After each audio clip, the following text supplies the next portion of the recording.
All right. Once again, welcome to Physics 1000. For today, we're mostly just going to be going over the information that you need for the class. Syllabus, expectations, introducing myself, things to that effect.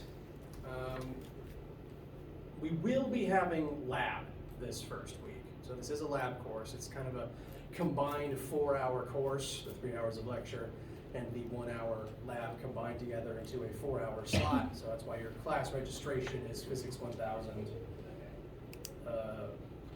EV or something like that. E is the lecture letter, and then V through Z is your lab letter. So it's one combined class. I'm going to be in charge of all of it. It's going to accumulate up to 1 grade at the end of the semester. And today we're just going to go over all the information that you're going to need about how the class is going to work, and what we're also going to be doing in lab this week. Any questions from you guys before we get started? All right. Excuse me. So,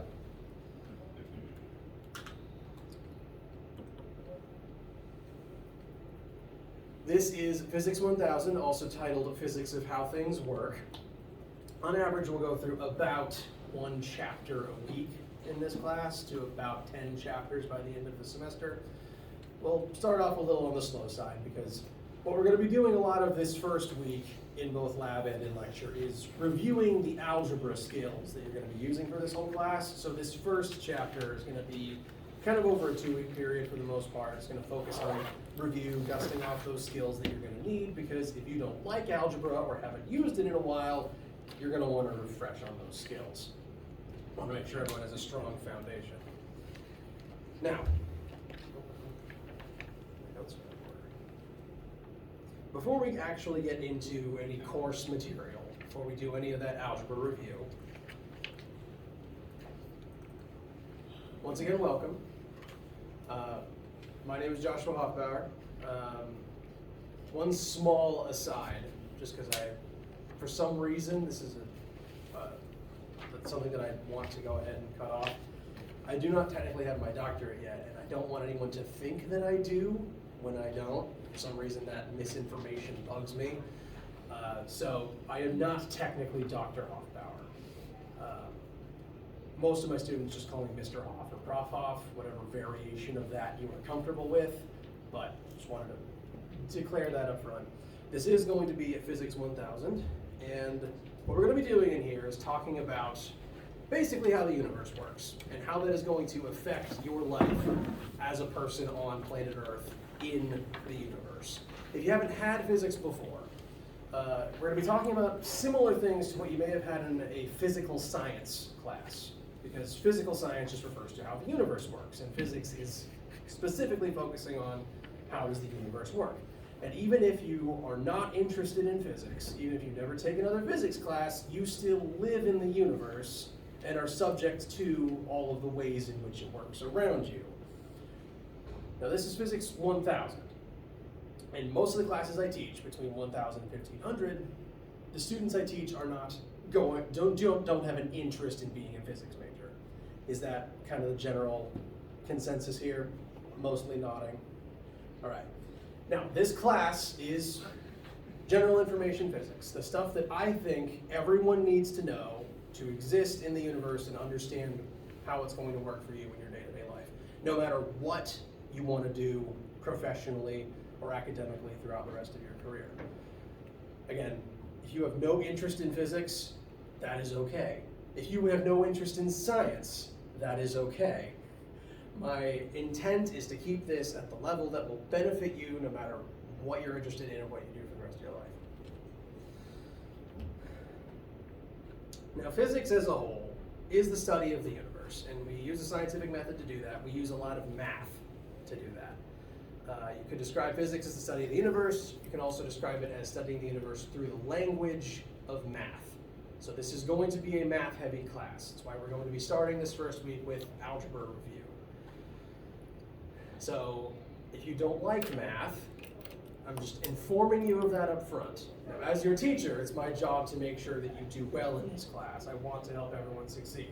So if you don't like math, if you don't feel strong in math, again, my job is to help you with that.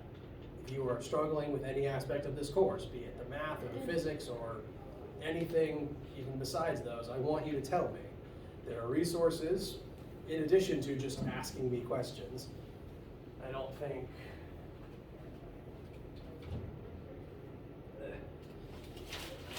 these are signs for tutoring, which have decayed and are no longer legible. But there is both math and physics tutoring available in this building to help in addition to asking me questions. I want you to ask me questions. I feel like I'm already getting a little off topic.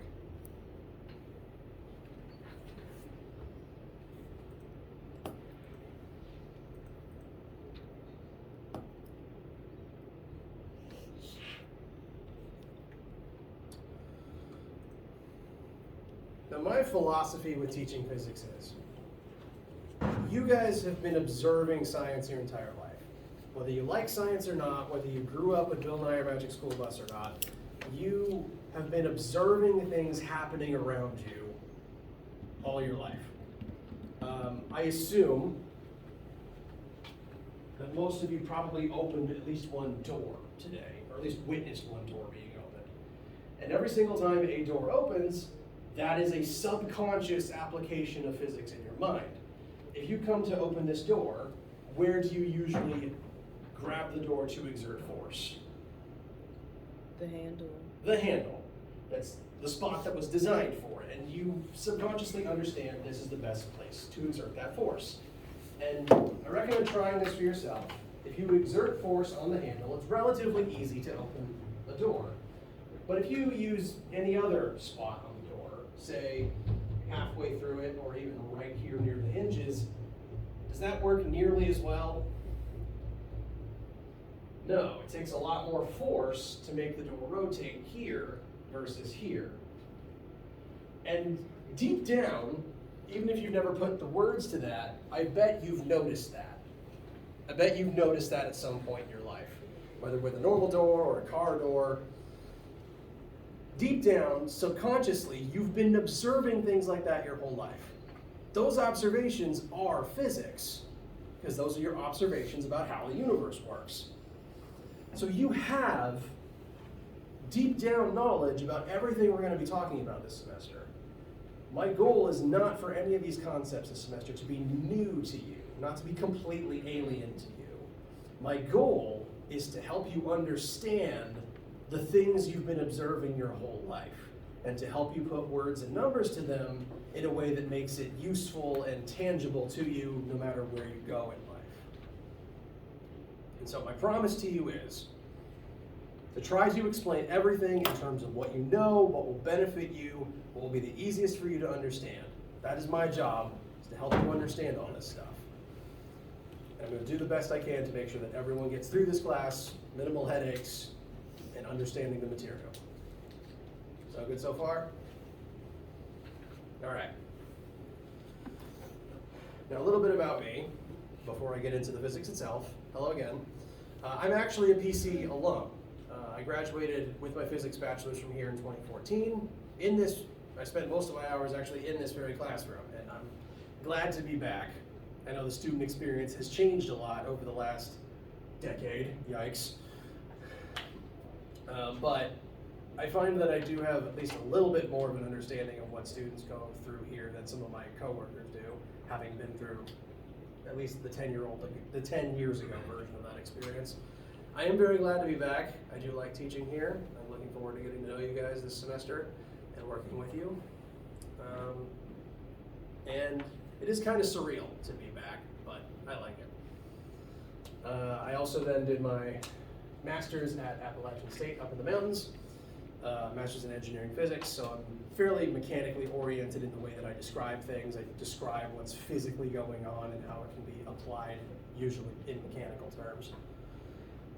I am also just kind of a big old goofball, and as a result, I also like to make a lot of my examples in terms of like sci-fi and comics when applicable. If you guys have silly questions about something you saw in a movie recently or something that came up in like a comics movie or a comics TV show, superhero stuff, I want you to ask those silly questions. If you saw the Flash phase through a wall and you want to know, Does that work? I want you to ask me about that. If you have a zany question about, are lightsabers even possible? I want you to ask me that. Answering those is my favorite part of this job. Please. Any silly thing that pops into your head, I will tie it into the lecture material somehow, I promise.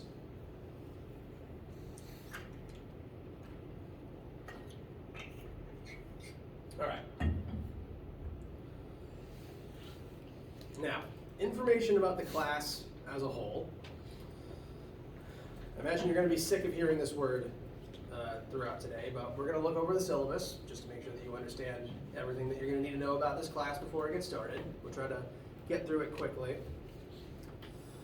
Syllabus is on our course Brightspace page. I can run off physical copies for you if you want, but it is available there electronically for you to access at any time.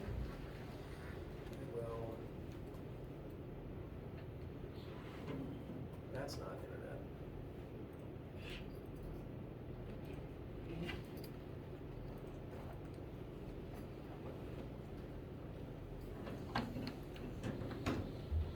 Now, when you log into Brightspace, if you do not see this class, I will show you what it should be titled.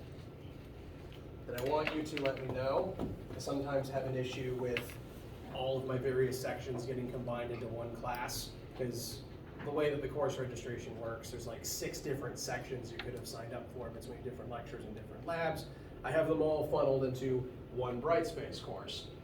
So even though it says EV here, this is the course for everybody. And if you do not see this, Hofbauer Physics of How Things Work, Spring 23, on Brightspace, please let me know. You can send me an email and I will make sure you get into the class.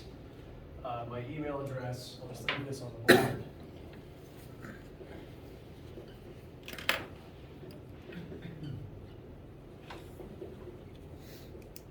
Is jahofbau@presby.edu. My last name gets cut off partway through. You should have already received one email from me if you're in the Brightspace class. So if you got an email from me last night just mentioning that there's lab this week, you're already in the class. If you didn't get that email and you don't see this class in Brightspace, let me know. I'll make sure you're added as soon as possible. Within the class, divided up into various sections. The first tab is Introductions and Resources. A few more things are visible on my version because I've hidden old things that you don't need to see anymore, just the past syllabi and an old formula sheet. So you won't see these things, but you will see Introductions and Resources. And that tab just goes through sort of some helpful information that would be good for you to know, but most of it's covered in the syllabus. Syllabus itself is also here, which you will take a second to look through.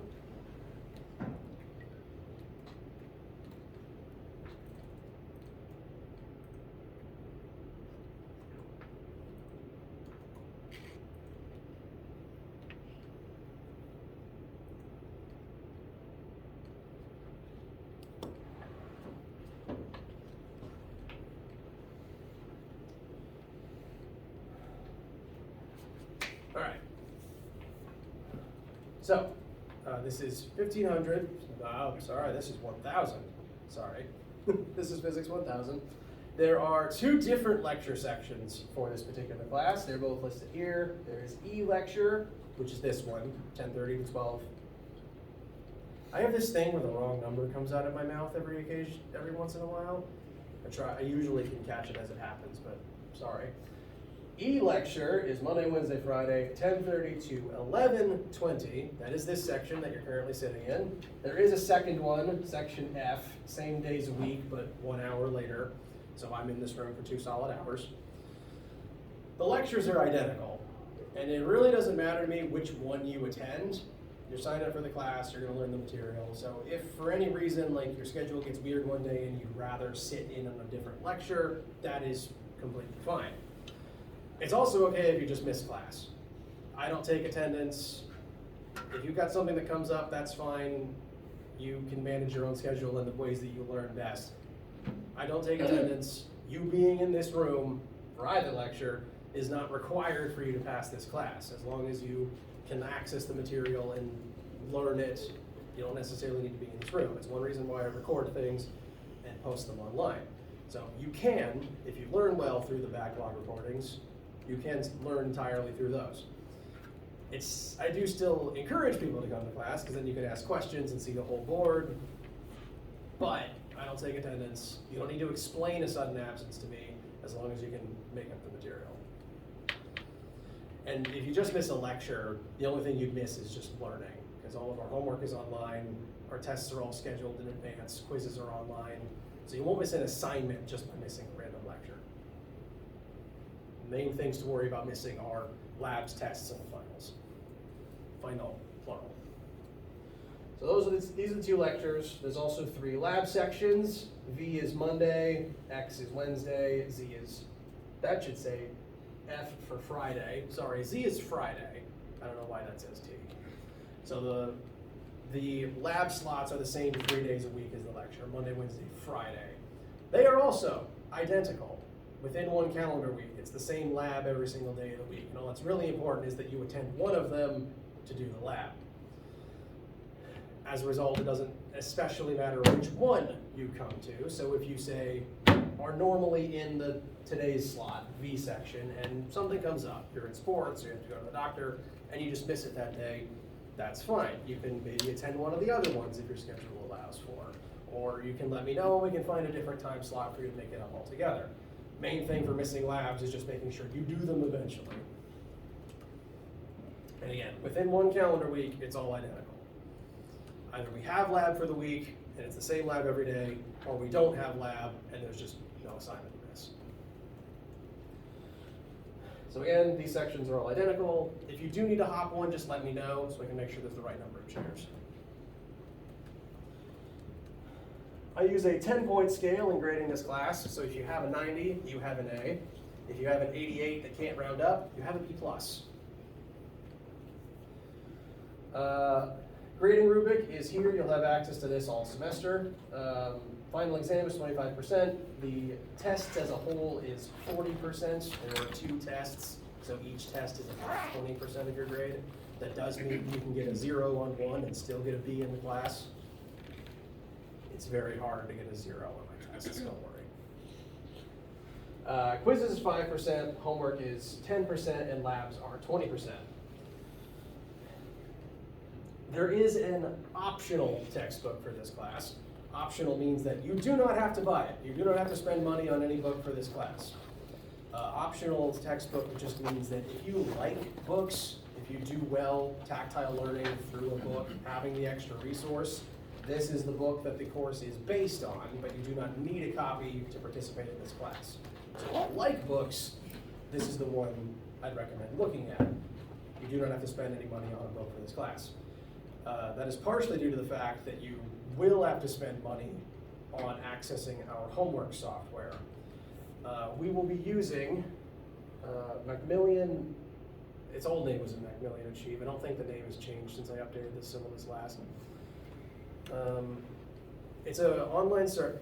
Has anyone used this particular service before? Just out of curiosity? Okay, just checking. It's just an online service that, one, has the textbook and the information from it available to you. So when you access this service to do the homework, the information from the textbook is at your disposal. So that's an extra reason to not have to buy it. 2, it's an online system where all of our homeworks and quizzes will be done through. The goal of this is all those assignments are just online that you can view and access at any time. Bless you. Thank you. And you can just work on it when you have the time for it, come back to it later, and it's just all there. You can look at it at any time. And it's automatically graded for you. You get the instant feedback. It's just low stakes practice. So this is kind of in lieu of a textbook. Getting access to this is just in place of having to buy a book. And because this is basically a textbook expense, you should be able to allot scholarship and textbook money towards this. That is my goal.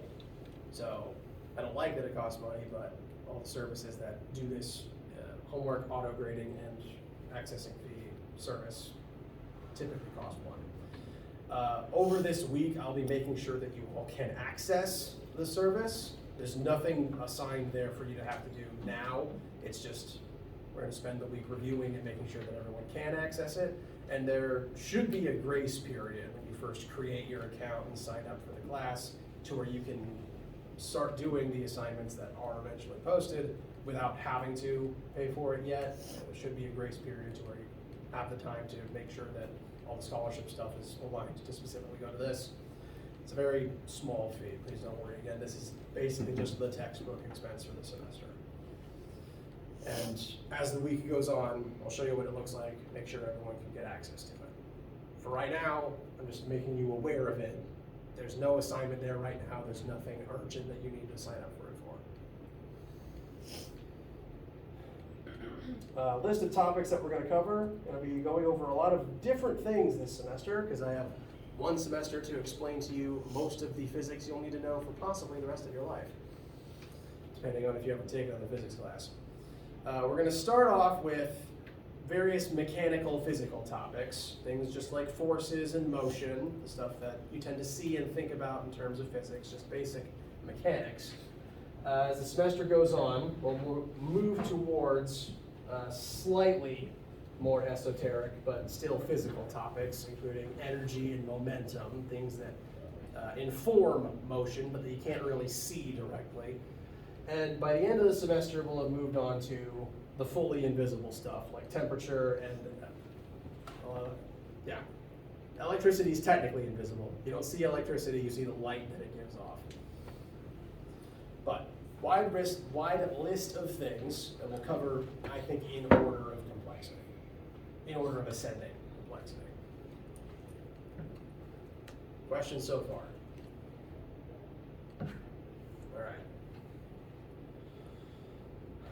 In class, we'll go over material. I do make all of my lecture notes available on Brightspace.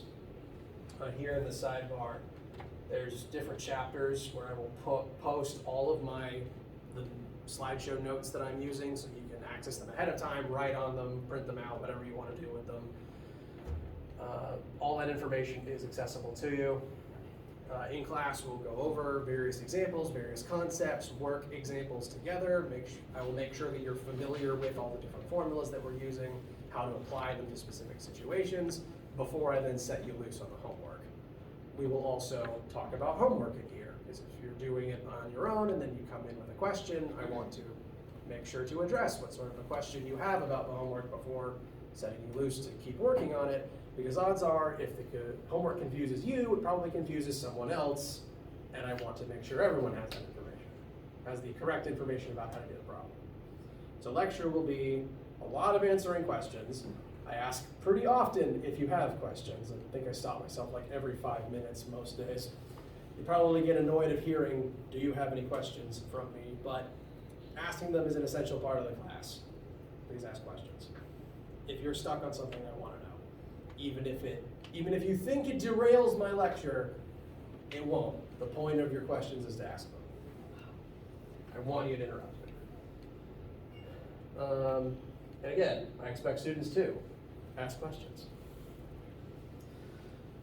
Like I said, the homework is all going to be done online, so you can access it anytime, start it, stop it, come back to it whenever you want.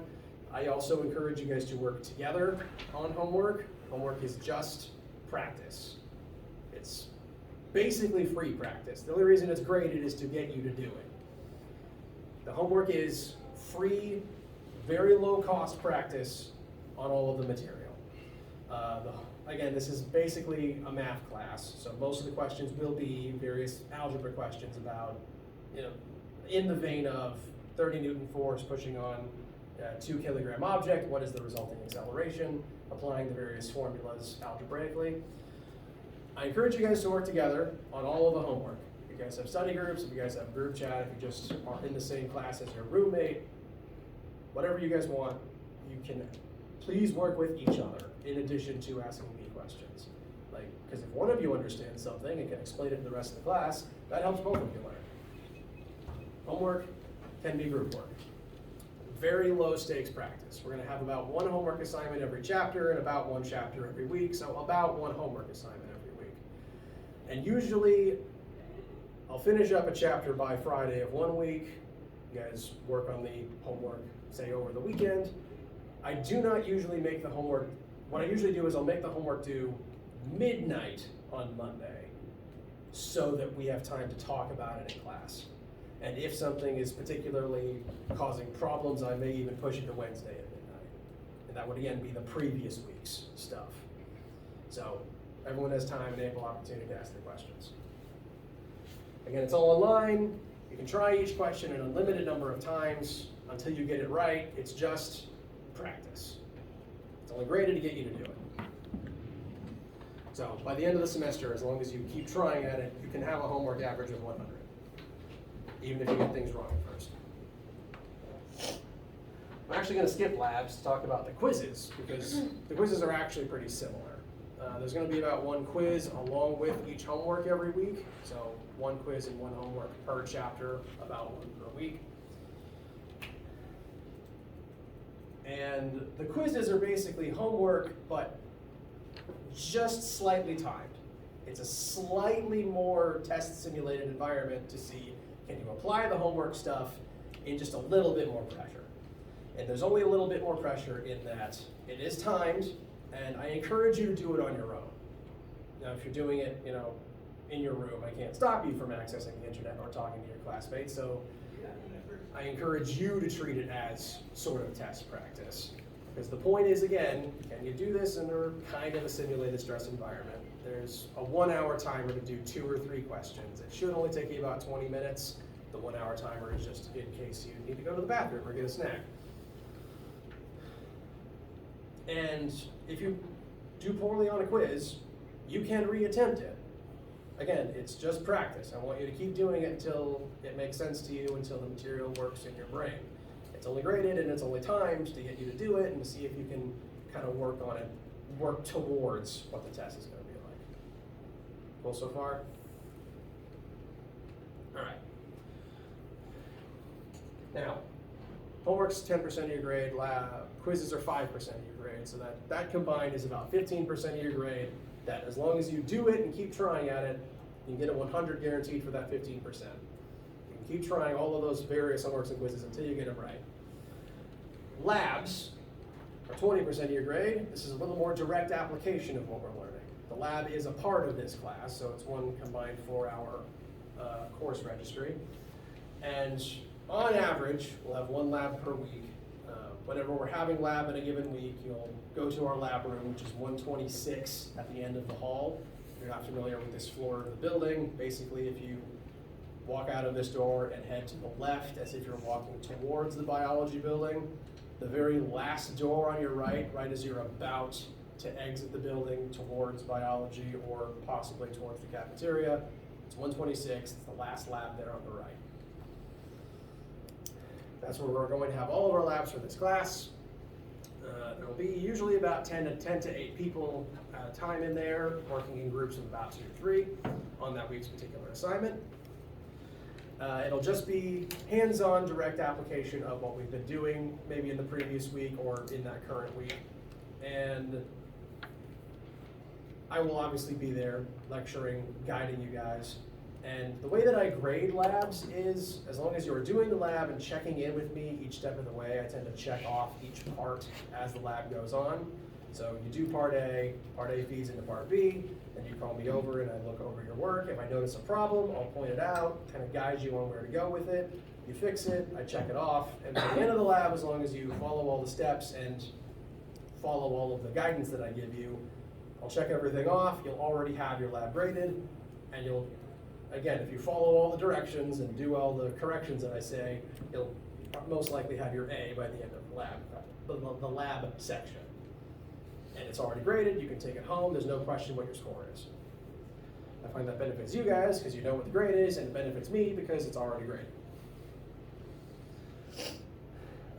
Main things about lab is, they are group work. You don't have to work with the same team all the time. If you say hop days of the week, or if you just want to work with someone else, that is fine. You just can't do it by yourself. The exception will be this first lab because it's just going to be algebra review for the most part. So this first week is just review. Every other lab is going to be like 2 or 3 names on one lab write-up.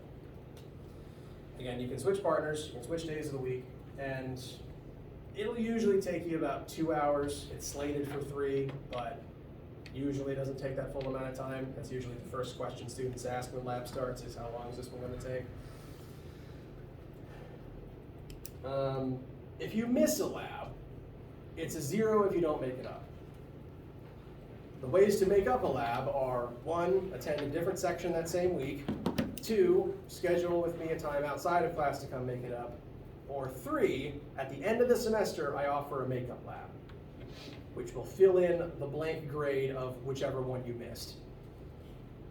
It'll just be an extra assignment that you can do kind of as a part of the end of the semester stuff, and if you missed one previously, it'll fill in that blank. So, 3 different ways to make sure you don't get a 0 for a mixed lab. Cool? All right, there'll be about 10 labs. There's more than 10 weeks in the course, but some weeks there just won't be lab because next week is actually a good example. There's no class next Monday, correct? All right, now since there's lab on Monday, if I held lab the rest of the week, Wednesday and Friday would get ahead of Monday, which I don't like. I want the whole week to be the same so that if you miss one, you can attend the others. So next week, there won't be a lab because Monday got cut off. Same thing will happen if Friday gets cut off for any reason.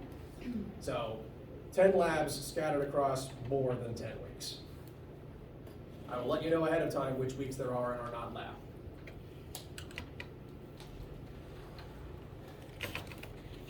Now, tests and the exam make up the bulk of your grade in here.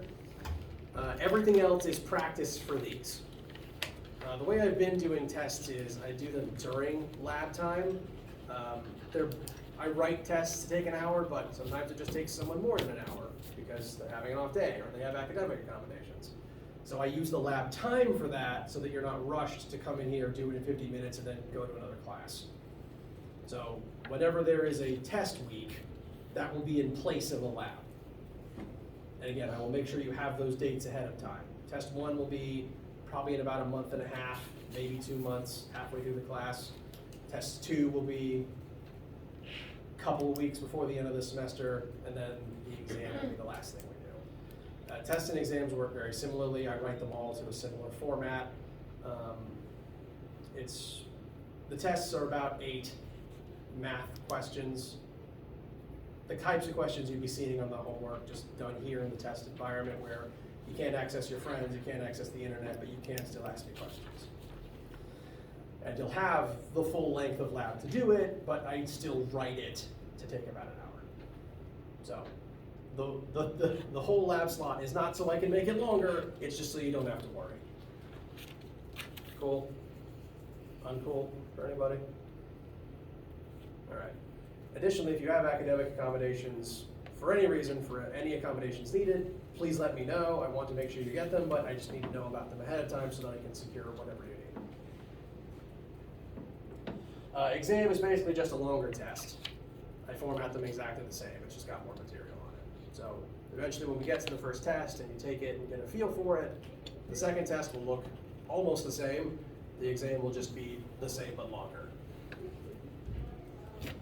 And that is most of the information, I think, specific to this particular class. In general, again, please ask me questions. I've got a whole last page here about why you should ask me questions and why you should not be embarrassed about asking questions, because it's a designated part of the class.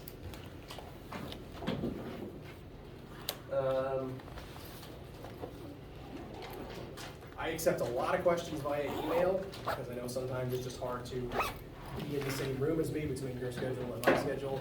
I accept questions via email any time of day. I know an amount of professors just don't check their inbox very often. Mine route straight to my phone, and I obsessively check my phone every time it goes off. So if you email me a question, I will get you an answer as soon as I can, the only exceptions being if I'm driving or asleep. If you want to speak in person, we can speak during class, after class, in my office. My office is in 103. It's that little, you know this middle hallway that leads straight out into the green? My office is to the right before you actually exit. It's in a little alcove along with a few other offices. So if you ever need me, I'll either be there, here, or in the lab. or via email. This page is, again, why you should ask questions. Please do it, even if they're silly, especially if they're silly. And the last page is the sorts of useful information that every syllabus should have on it about accessibility and the resources that are available to students. So this is here available for you in print whenever you need it. How you guys feeling? I'm like not good at math, so. Well, that's the I'm first thing that we're one. doing then is math review. Not even learn, well, I suppose I don't know what math classes you have had, but my goal for this first week is to make sure you have all the math skills you need for the rest of the semester, namely in terms of algebra. I guess to go ahead and start a little bit of review. This marker is running out of ink. Does this look familiar? Okay. This is the bulk of it. Order of operations, this is an algebra-based class, meaning the bulk of the problem solving is you have a formula and you need to be able to send things from one side to the other to isolate variable equals number. Does that sound reasonable so far? Okay. Speaking of formulas, while I'm on Brightspace, there is a formula sheet here in the Resources tab that has all the formulas you will need for the entire class. This formula sheet is usable for you, by you, on every assignment. Homeworks, quizzes, labs, tests, exams. Print this off, carry it with you, it is yours. My philosophy there is, if you were a professional physicist, you would have the internet and a bunch of resources at your desk while you're working. So why would I not offer you the same courtesy? This is not a formula memorization class. There's too many of them to remember. I forget some of them sometimes. And I've been doing this for over a decade. This is a application class. I want you to be able to read them here and then remember by looking at it, oh, that's talking about this principle, and I can use the algebra to use it to solve for this. Does that also sound fair? All right, so you have your formula sheet. Formula sheet's your best friend. You can print off a copy. You can put notes on it. You can mark things up. You can label things. Really, the only thing you can't put on it is answers, which you shouldn't have to begin with. Answers or fully worked sample questions, I would say, but like label them, change things around. That's completely something that you can do. I will also have extra copies when I'm giving the test. So if you didn't print one off or you just didn't have yours with you, you will have a formula sheet when you're taking the test or the final, I promise. And a calculator. Please have a calculator. I don't have many to loan.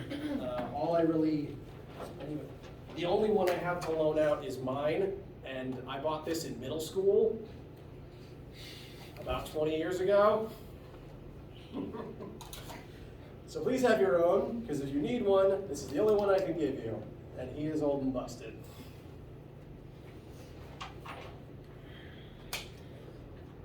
Excuse me. Algebra review is what we're going to focus on mostly in the lab this week. So there's going to be two things that we do in this first week's lab. I normally don't like to have lab the first week, because normally the semester starts on like a Wednesday most of the time. I feel like it's kind of weird it's starting on a Monday this year. But since it's starting on Monday and there's a whole week in which I can do the lab, I want to get the first one out of the way, especially since there's not going to be a lab next week. So we're going to cover this one now. What we're going to be doing in this week's lab, two small things, again, two small assignments, I promise. We haven't even learned anything yet. First, do I even have a copy in here?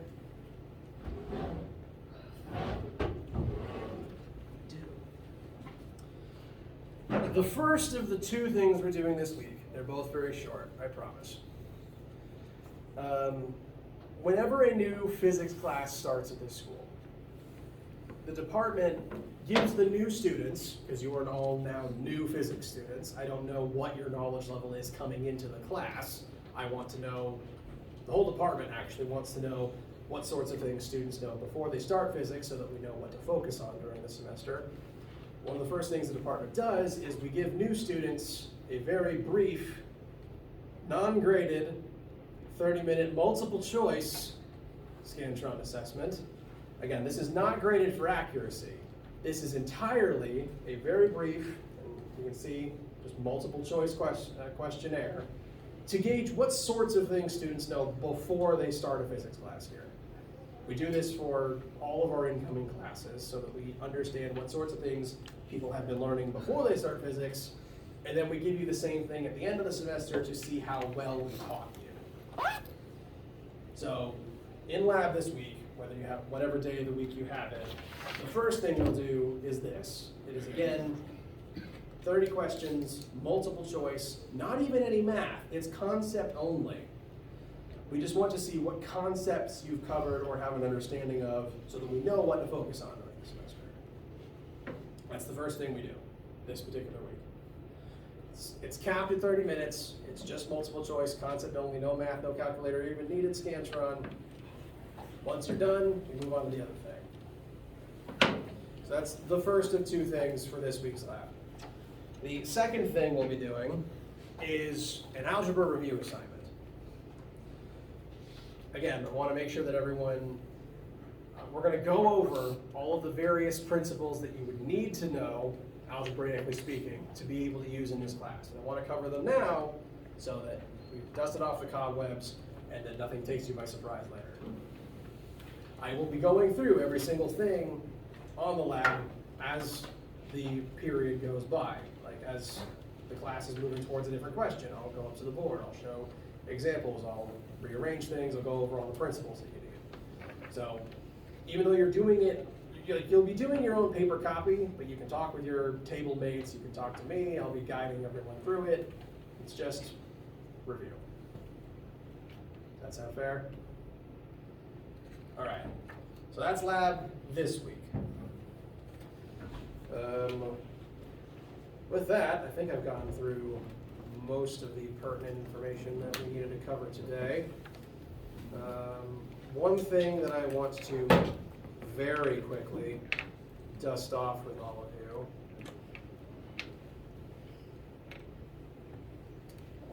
just so that you've seen it before lab, again, just review, reminding ourselves, is the scientific method. We will be utilizing this during the semester because you have to in order to do science. The definition of science is going through the method, going through these steps to try to make observations about the universe, ask questions as to why something happens, and try to come up with a best guess as to why a certain thing happened. That's going to be that's the entirety of science, and that's how we're going to be treating this semester. All of the observations we make will be done through this, because if you don't do this, you're technically not doing science. To paraphrase Adam Savage, the difference between messing around in science is writing things down. So, brief review of how to do science. Ask a question about the universe, you notice something happened, apple fell on head, why did that happen? Do research, people are very good at that because we have supercomputers in our pockets. Googling anything, that's research, congrats. From your research, is there already an answer? Great. If there's not, well, what do you think happened? You form your hypothesis, you create an experiment to test that hypothesis, we'll be doing that a lot in lab, and you collect data from the experiments to see if it backs up your hypothesis or not. The data is the important part, because the data is only part of this that's real. All of science is technically made up. People have probably told you your whole life about the importance of the laws of physics. Laws of physics are made up by humans, specifically because, note here, human came up with hypothesis. If your data supports your hypothesis, you keep checking it, you keep reviewing it, you present it to other people, they keep testing your hypothesis. If they like your hypothesis, it becomes a theory. If over hundreds of years people still like your theory, it then becomes a law, which means every law of physics started as a hypothesis of physics. And every hypothesis is just an idea that a human had. And humans make mistakes all the time. We need to use the method to do science.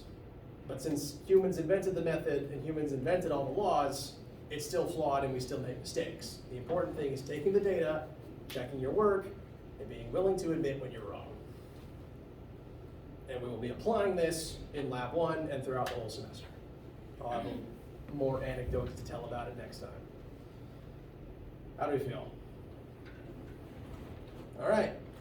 Let me know if you have any questions, either now or by email or in lab today.